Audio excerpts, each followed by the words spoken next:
Suppose you pull into a convenience store. Before you get out of your car, you look in the window. You see an armed robber holding the cashier at gunpoint. What would you do? Unfortunately, there's many people that would just drive away and not do a damn thing. Well, you certainly wouldn't call a doctor. You wouldn't call your best friend. And you wouldn't call Ghostbusters. You call the police. And that's something I want to get into, so let's get to it.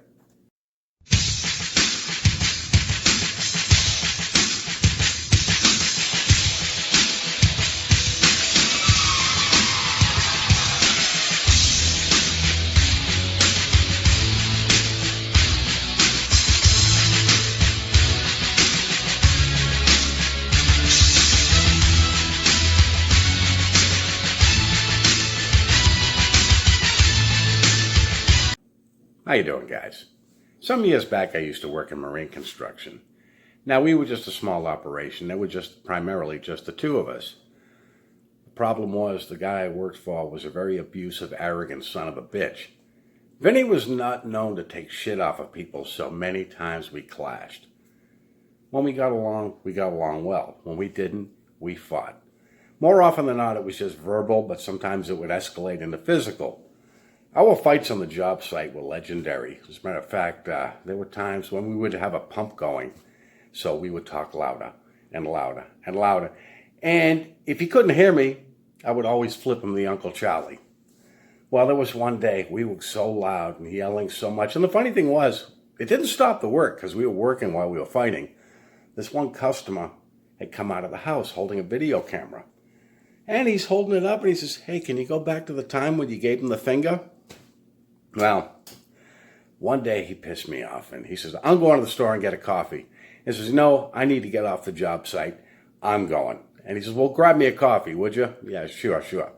Now, I like to drink my coffee black. He liked to load it up with French vanilla. And it's kind of like, how the hell can you taste coffee with so much French vanilla?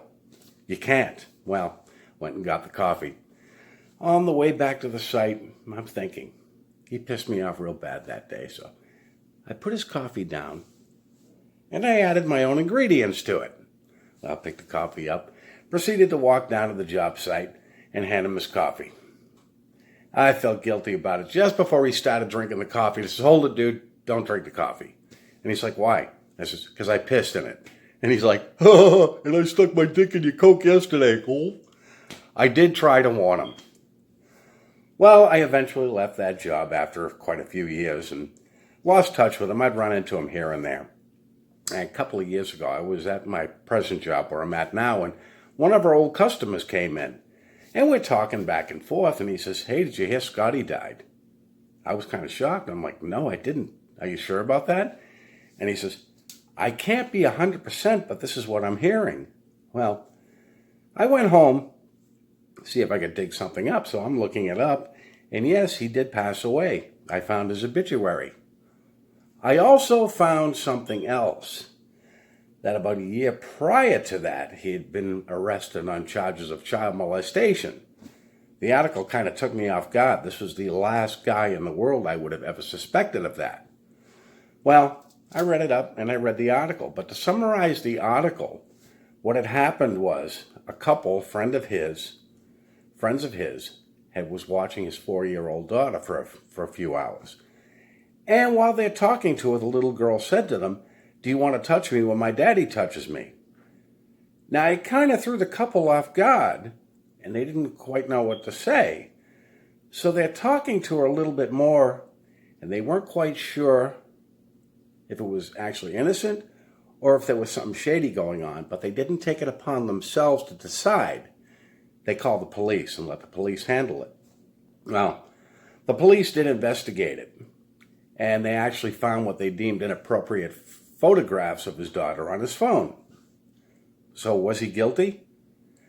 That doesn't matter. What matters is this couple didn't take it upon themselves to be judge, jury, and executioner. They called the police because that's what you do. That's what they're there for. They handled it.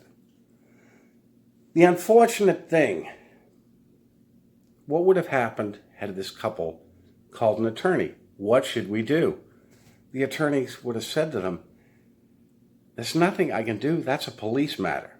But this is exactly what Jehovah's Witnesses do. Anytime there's an allegation of child molestation, they take it upon themselves to investigate the matter. Then they call the branch for advice, what to do. Granted, that's corporate policy, which is fine. Call the branch after you've called the police. See, the attorneys in Warwick are not there for the child's best interest. They are not there for your best interest. These are attorneys that are simply there to protect the image of the corporation. And yet JW elders continually follow these policies because they are Muppets. Now, supposing a JW elder really had integrity and there was an accusation of child molestation and he called the police, what would happen? He'd probably be disfellowshipped. But that's somebody with integrity. See, when it comes to the safety of a child, JW elders, you let this go to the point where it's beyond fixable. How many more children are you going to allow to be destroyed? Watchtower policies wouldn't hold in a court of law.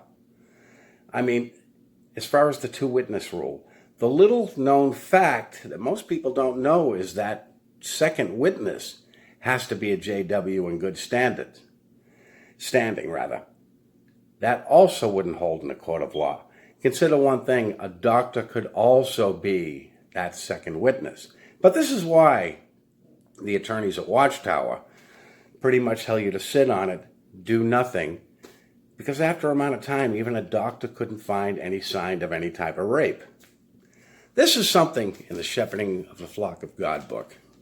I'm not going to read the whole paragraph, but it basically says, if the accuser or the accused is unwilling to meet with the elders, or it is the accused continues to deny the accusation, or a single witness and the wrongdoing is not established, the elders will leave the matter in Jehovah's hands. In other words, not do a fucking thing. And JW elders, you know, because you have read that before. You allow so many children to be destroyed. Stop being Muppets. Because it's coming to a time where this is going to be handled on a local level. And it's already started where you are being held accountable. And the thing is, you cannot go into a court of law and saying, this is what we were instructed to do. Well, the court's going to say, where's your moral obligation? Why do you listen to their policies? Who do you think they're going to find guilty? Policies on a piece of paper, or you for not calling the police? JW elders, grow some balls. Because one child's life destroyed is enough, but you have many, many thousands. Think about it.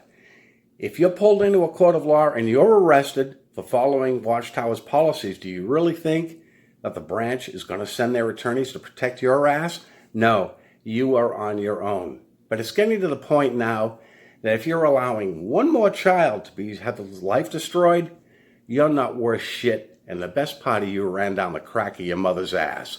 Grow up, Jehovah's Witnesses.